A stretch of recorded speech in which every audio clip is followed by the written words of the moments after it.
नमस्कार, good morning, सबको जोहार। आप देख रहे हैं बिहाने खबर। झारखंड की तमाम खबरों के साथ हाजिर हूँ मैं।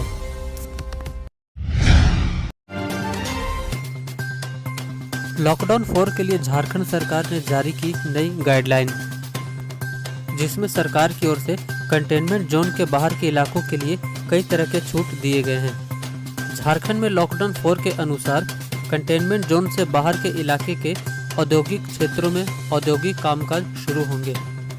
निर्माण कार्य भी शुरू हो जाएंगे। गोदाम और वेयर हाउसेस खुले जाएंगे।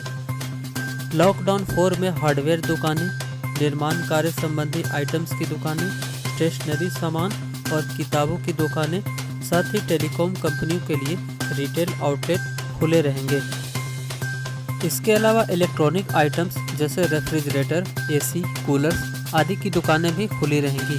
वहीं मोबाइल, घड़ी, टीवी जैसे कंज्यूमर इलेक्ट्रॉनिक आइटम्स की दुकानें और सर्विस सेंटर खुले रहेंगे। प्राइवेट कंपनियों के ऑफिस भी खुली रहेंगी और ई कॉमर्स पे सभी तरह के एसेंशियल चीज़ों के साथ साथ नॉन एसेंशियल चीज़ों की खरीदी और बिक्री भी शुरू हो जाएंगी। वहीं राज्य में खुदरा शराब की दुकानें भी खुल जाएंगी। साथ ही जिले से जिले के लिए टैक्सी सेवाएं भी शुरू हो जाएंगी। लेकिन ये सारे छूट केवल कंटेनमेंट जोन के लिए होंगी। बाकी सारी आवश्यक सेवाएं पहले की तरह सतर्कता के साथ ही जारी रहेंगी।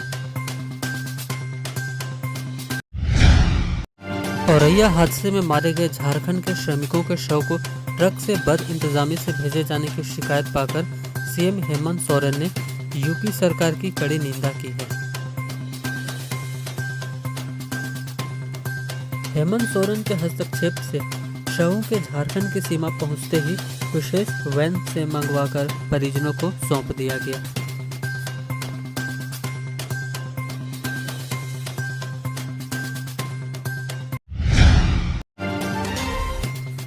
चक्रवाती तूफान एम्फन के भयानक स्थिति की संभावना देखते हुए मौसम विभाग ने फिर से अलर्ट जारी किया है।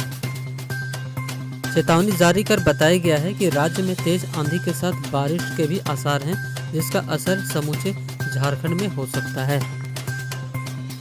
इस चक्रवाती तूफान से सबसे ज्यादा असर पश्चिम बंगाल और उड़ीसा में होने की संभावना है।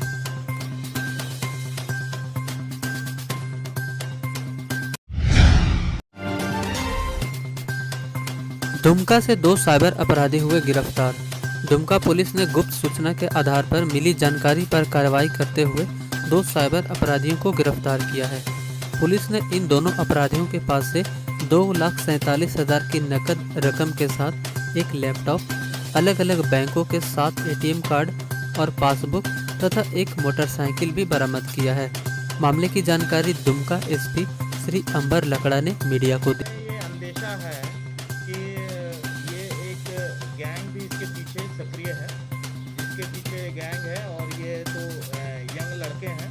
इनके पीछे इनको है कि तालीम दिए हैं इस घिनौना जो है ये इस तरह का जो अपराध करने के लिए। क्योंकि इसमें देखिए कि जब तक नहीं कि यंग आदमी किसी के साथ में बैठ करके सीखता हो, ये पॉसिबल नहीं है। तो इनको प्रेरित किया गया, प्रेरित करते हुए ये काम किए हैं। आगे आकर के ये भी जो है कि एकदम कट्टर जो है कि साइबर अपराधी बन जाते हैं। तो हमें जो है कि आगे की यही रणनीति रहेगी कि पूरी गैंग को बस्ट करते हुए जो इसका किंगपिन है उसको जो है कि लीगल रूप से अपना कानून के सामने कटघरे में खड़ा किया जाए। तालाब में डूब जाने से फिर हुई 2 बच्चों की मौत। मामला इस बार दुमका का है। दुमका जिले के हंसडीहा थाना क्षेत्र में तालाब में डूब जाने के कारण 2 बच्चों की मौत हो गई है। घटना इलाके के धनबे पंचायत की है, जो कि बांध तालाब में नहाने के क्रम में दोनों बच्चे अपनी जान से हाथ धो बैठे। तो बहुत ही दुखद हादसा ये।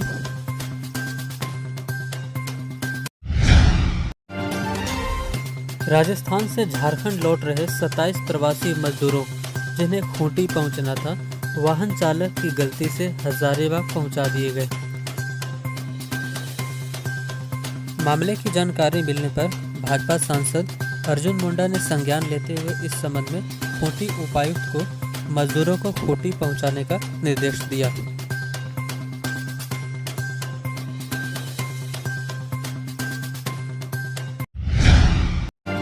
झारखंड में एक और जहां कोरोना के रोज नए मामले सामने आ रहे हैं, वहीं झारखंड की रिकवरी रेट भी तेजी से सुधरी है। वित्त मंत्री रामेश्वर उरांव ने दावा किया है कि झारखंड पूरे देश में इस महामारी को परास्त करने वाला पहला राज्य होगा।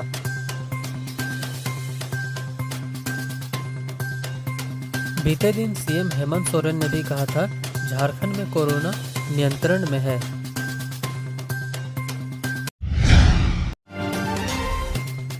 गांजे के नशे में धुत युवक ने दोस्त को मारी गोली। राजधानी रांची के लालपुर थाना क्षेत्र स्थित डंगरा टोली में 30 वर्षीय युवक को उसके ही दोस्त ने गोली मार दी। घटना के बाद आनन फानन में युवक को रिम्स में भर्ती कराया गया है, जहां उसकी स्थिति गंभीर बताई जा रही है। बताया जाता है दोनों ही युवक नशे में थे।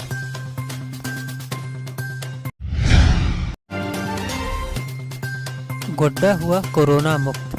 जिले के एकमात्र कोरोना पॉजिटिव के स्वस्थ होने के बाद जिले में कोरोना के एक भी पॉजिटिव नहीं रहे और गोड्डा जिला कोरोना से मुक्त हो चुका है। बता दें कि कई जिलों के लोग तेजी से स्वस्थ हो रहे हैं, जो कि एक अच्छा संकेत है। बीते दिन सीएम हेमंत सोरेन ने भी कहा, झारखंड में कोरोना नियंत्रण में है।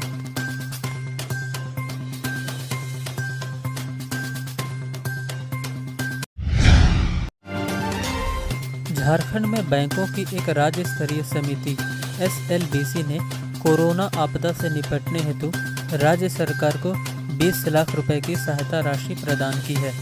समिति के संयोजक व बैंक ऑफ इंडिया के महाप्रबंधक रविंद्र कुमार दास ने सीएम के राहत कोष के लिए 20 लाख रुपए का चेक सौंपा। इसको लेकर मुख्यमंत्री हेमंत सोरेन ने समिति को धन्यवाद दिया।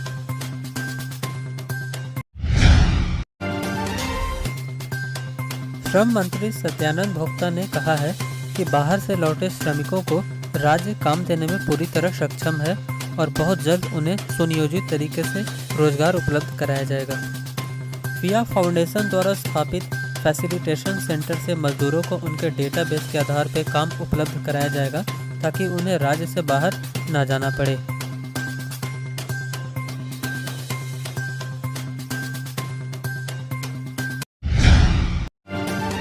हिंदपीढ़ी में पत्थरबाजी की घटना को लेकर रांची पुलिस सीसीटीवी फुटेज को खंगाल रही है। बता दें कि इलाके के लोगों द्वारा पुलिस बल व सीआरपीएफ के जवानों पर पथराव के बाद कई पुलिसकर्मी भी घायल हुए थे।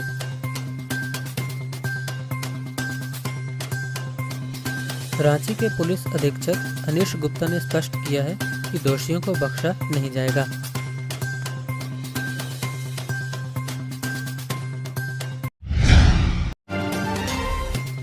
बीते दिन सबसे ज्यादा गर्मी से मई का सबसे गर्म दिन रहा।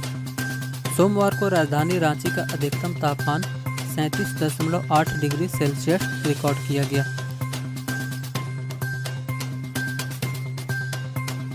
मौसम विभाग ने इसकी वजह पश्चिम की गर्म हवा व धूप की तीखी तपिश बताई है।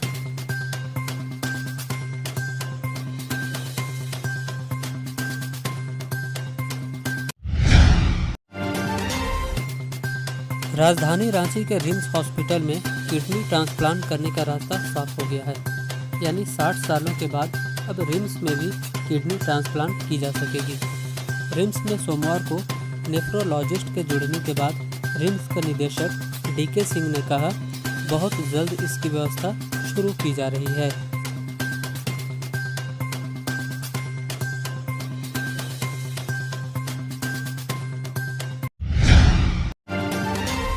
झारखंड में कोरोना मरीजों की संख्या बढ़कर 232 हो गई है।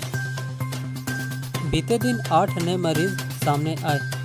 इनमें लातेहार से 2 तथा हजारीबाग, पश्चिम सिंहभूम, गढ़वा, धनबाद व गुमला से एक मामले सामने आए।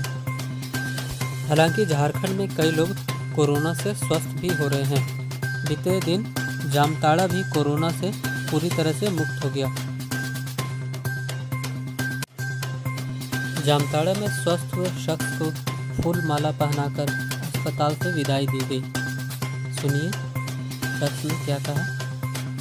ठीक है, कोई दिक्कत नहीं है। सब डॉक्टर सब दुबई सब जर्सी वो लोग अगर नहीं रहता है तो हम लोग ये जंग नहीं जीत सकते। उन लोग की वजह से हम लोग जीते।